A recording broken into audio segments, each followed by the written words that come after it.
Dear colleagues, all around the world, more people are displaced than ever before in history.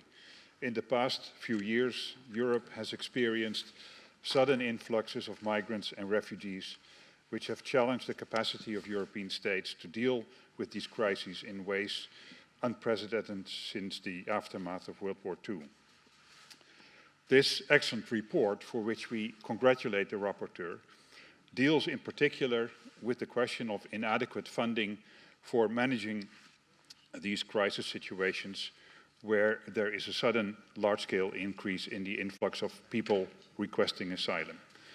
The report discusses two institutional arrangements in particular that are dealing with these issues, the United Nations system and the European Union system.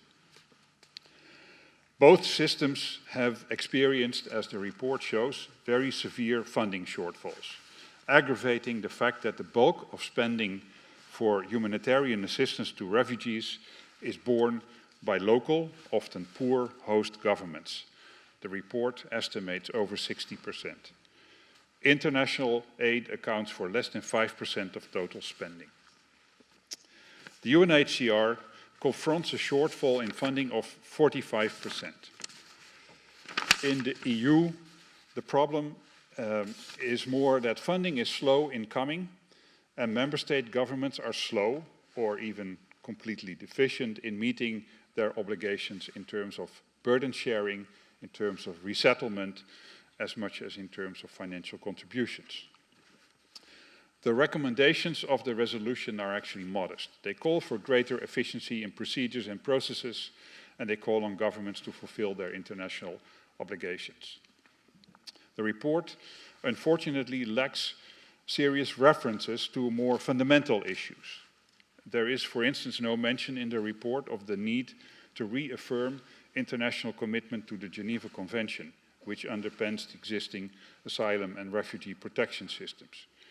There's also no or hardly no discussion of the interaction between refugee migration and other migration pressures, and how, in the absence of legal migration opportunities for most labor migration, these broader migration pressures impact on the asylum system, and in particular, how the asylum system, both the physical reception as well as the legal system for processing asylum applications, is structurally overburdened for these reasons.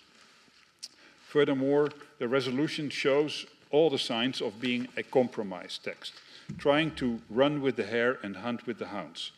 For instance, in paragraph 7.3, the resolution calls for improvements to reception conditions, accelerated asylum procedures, better integration policies, while in the same sentence also calling for reinforced security, stronger border controls, and better return systems.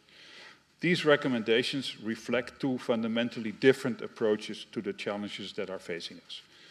In the view of our group, the answer should not be primarily further securitization, but instead we must concentrate on strengthening the institutions and procedures that can guarantee humane treatment of refugees and migrants.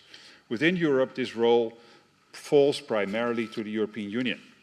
Beyond the borders of Europe, where refugees and migrants cannot appeal to the legal protection that they would enjoy once on European territory, it is of utmost importance that the appalling funding shortfall of the UNHCR is structurally addressed.